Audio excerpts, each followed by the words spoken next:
सदैव वस्त्र पवित्र रखे, शरीर को पवित्र रखे। ये पशुओं जैसा आचरण करने वाले भजन नहीं कर सकते। ये जो कहते हैं ना भजन में मन नहीं लगता, पवित्रता चाहिए। अब ऐसे पशु की तरह शौच हो लिए, उठे चल दिए, ऐसे नहीं। पवित्रता, शौचाचार का निर्वाह कीजिए। लघु शंका भी जाइए तो जल लेकर जाइए।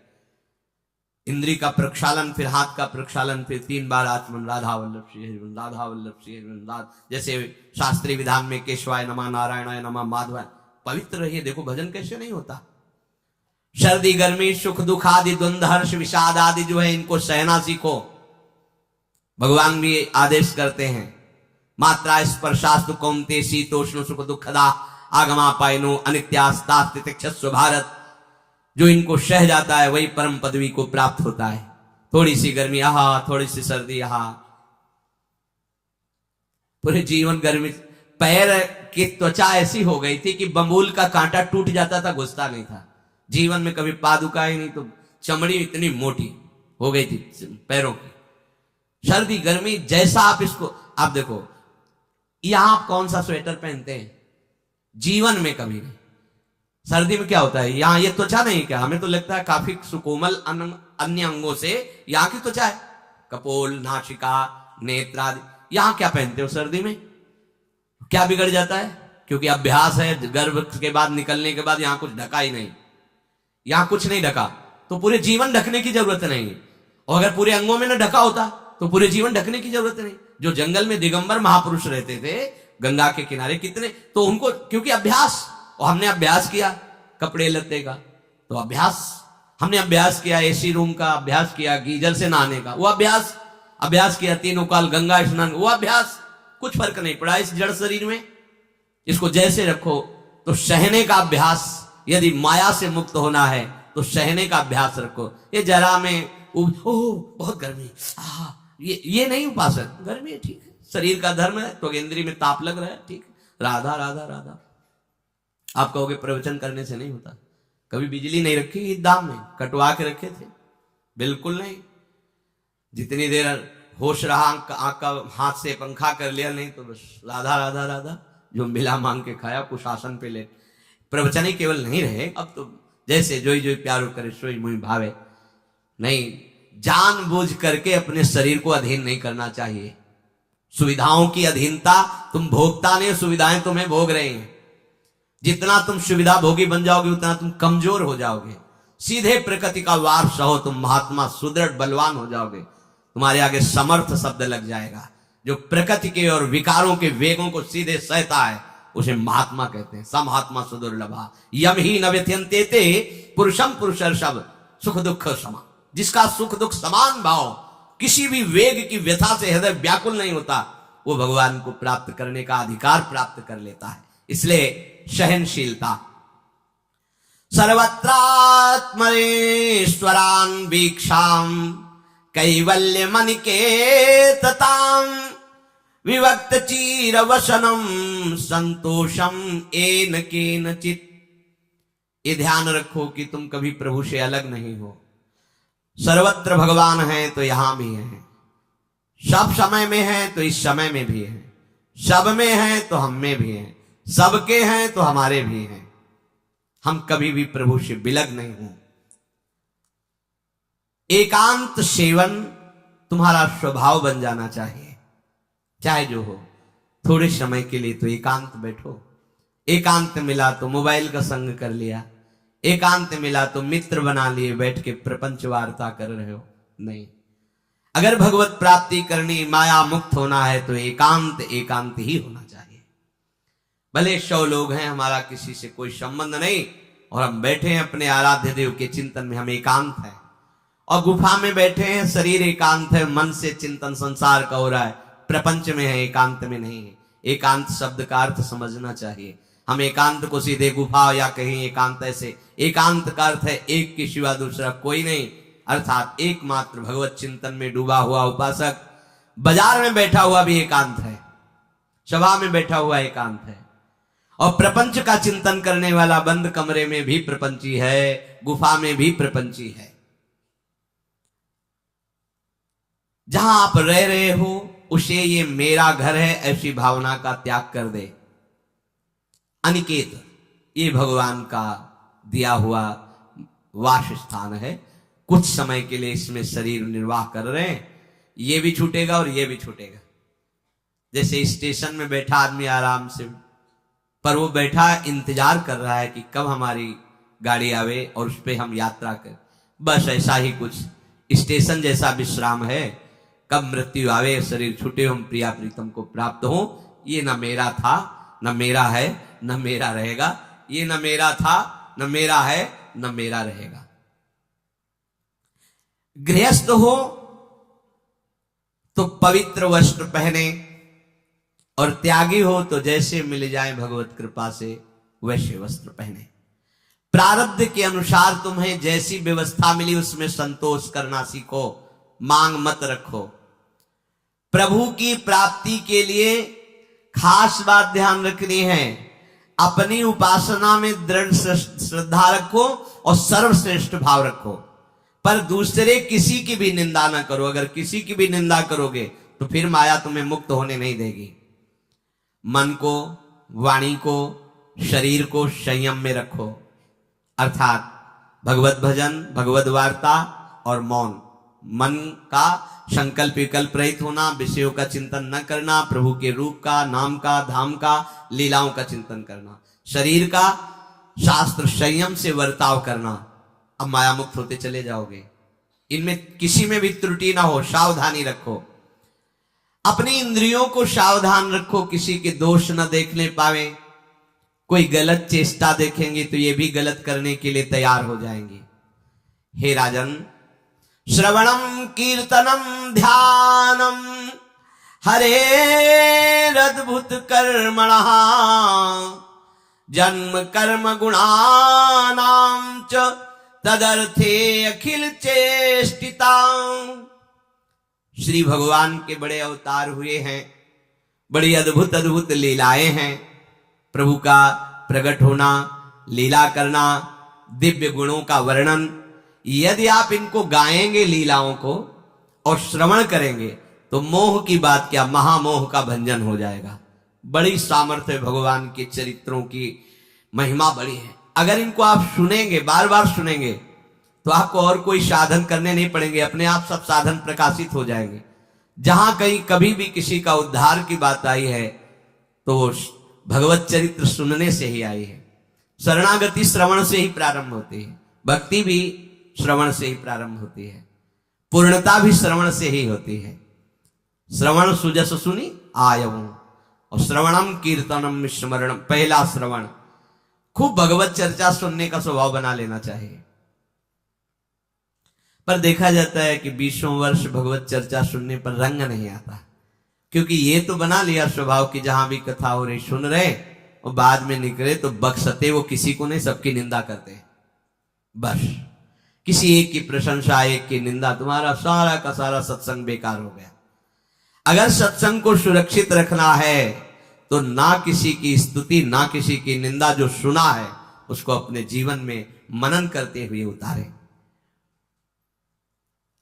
प्रभु की लीलाओं का श्रवण और प्रभु के नाम का कीर्तन और प्रभु के रूप का ध्यान, ये तीन बातें बहुत जल्दी भगवत प्रेम प्रकट कर देती है। ये तीन बातें बहुत जल्दी भगवत प्रेम प्रकट कर देती हैं। प्रभु के अवतार लीला चरित्रों का खूब गायन करे, खूब श्रवण करे। भगवान की अवतार लीलाएं भी हैं और प्रभु की प्रेममय निकुंज लीलाएं भी हैं। तो अगर आपका निकुंज लीला में प्रवेश नहीं है तो प्रथम सुने भागवत, भक्त मुख भगवद वाणी। भगवान के अवतारों का, भगवान की अवतार लीलाओं का श्रीमद् भागवत में खूब बढ़िया वर्णन है। पढ़ो, सुनो, क्या होगा इससे? मोह का नाश हो जाएगा। दूसरी बात, नाम कीर्तन, ये तो महान अमृत है। बिल्कुल विश्वास कर लो, नाम कीर्तन अमृत है।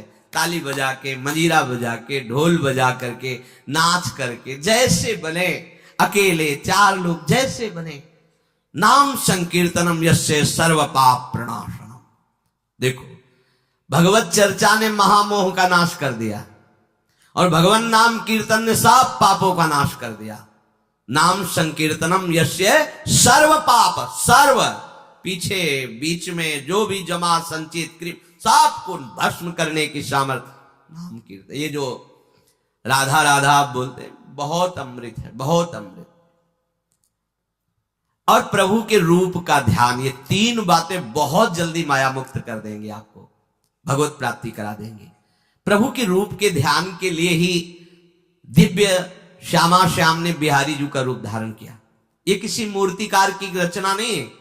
श्री राधा रमण जी सरकार, राधा वल्लभ लाल जी महाराज, श्री बाके बिहारी लाल जी महाराज, ये साक्षात प्रगट ठाकुर है। प्रिया प्रीतम हमारी दृष्टि में सामर्थ्य नहीं कि देख सके, वो तो हरिवंश नेत्रों से देखे जाते हैं। निकष कुंज ठाड़े भय भुजा परस्पर अंश, श्री राधा वल्लभ मुख कमल निरख नयन हरिवंश। हरिवंश नेत्र प्रकट हो जाएंगे, आश्रित जन हो, चिंता की बात नहीं। पर ये जो रूप प्रकट है, इसके ध्यान में तो तुम्हें कोई श्रम नहीं करना। बिहारी जी महाराज, राधा वल्लभ जी महाराज, राधा रमण जी महाराज, भर नेत्र देखो और अपने नेत्र के कैमरा से खींच लो फोटो। अब आप फिर इधर देखो, उधर वैसे ही खड़े नजर आ रहे, वैसे मुस्कुराते हुए दिखाई दे हर समय। और ये आदेश कर रहे हरिवंश महाप्रभु, सब सोहित निष्काम मति, श्री वृंदावन विश्राम, श्री राधा वल्लभ लाल को हृदय ध्यान मुख नाम। राधा वल्लभ लाल का ध्यान करो और राधा वल्लभ श्री हरिवंश बोलो तो तुम्हारी मति निष्काम हो जाएगी, तुम्हें अखंड वृंदावन वास मिल जाएगा। प्यारे जी तुम्हें प्यारे लगने लगेंगे। ये तीन बातें आपको निश्चित भगवत प्राप्ति करा देंगे। इष्टम दत्तम तपोजप्तम व्रतम यच्चात्मनः प्रियम, दारान श्रुतान गृहान प्राणान यत् परस्मै निवेदनम। जो भी तुम्हारे द्वारा यज्ञ दान तप अथवा जप सदाचार, ये सब प्रभु को अर्पित कर दो, अविनाशी हो जाएगा। प्रभु को अर्पित कर दो जो भी तुम्हारे द्वारा होता है। हे प्रियालाल, आपकी प्रसन्नता के लिए। फिर दोबारा कह रहे हैं, स्त्री पुत्र घर जीवन और अपने प्राणों का मोह त्याग करके, प्राणों का मोह त्याग कर। यहां पूरा समाज वैसे ही सब बैठा है हृदय में। देखो, जिस मार्ग में चलना उसे समझो। अंदर से केवल प्रिया प्रीतम में ही हमारी अहमता ममता होनी चाहिए। प्रभु सच्चिदानंद श्री कृष्ण चंद्र जी को अपना प्राण प्रीतम मानने के लिए ये जितनी जगह आप अपनापन किए समेटना पड़ेगा। सबकी ममता ताग बटोरी, मम पद मन बांध बरडोरी। लाडली लाल के लाडले तो कोई बिरले दिखाई देते हैं, प्रिया प्रीतम के जन तो कोई बिरले दिखाई देते हैं। नहीं धन बल, परिवार बल, बुद्धि बल वही घसर करके चले जाते हैं। अरे यहां तप बल भी काम नहीं करता, और बल तो जाने दो। यहां हारे को हरे नाम, हार गए, गले पड़ गए। गले पड़ जाओ, बढ़िया इसी जन्म में कल्याण हो जाएगा। गले पड़ जाने का मतलब, जैसे कोई गले पड़ रहा हो तो उसका मतलब समझते हो, मारो पीटो गाली दो भगाओ, नहीं भागे, वो गले पड़ गए। बोले आप क्या करें, गले ही पड़ गए, आप क्या करें। ऐसे ही पूज्य श्री स्वामी राम सुखदास जी महाराज कहते, श्री कृष्ण के गले पड़ जाओ भैया, इसी जन्म में तुम्हारा कल्याण। भगवान के गले पड़ जाओ। गले आप तो जैसे भी अब आपके हैं, तो हम खूब हल्ला मचा कहेंगे कि राधा वल्लभ लाल के हैं, तुम्हें अपनी इज्जत बचा लियो तो सुधार लो हमें, समझिए। ये गले पड़ना। हाँ कहावत, लंबा तिलक लगाएंगे और जय राधा वल्लभ लाल की बोलेंगे। और आपके लायक तो हम हैं नहीं। अब आपको अपने लायक बनाना कि आपका दास कैसा होता है, तो आपको बनाने के लिए कोई मशीन की जरूरत नहीं, आप ऐसे बना दोगे, बना देना।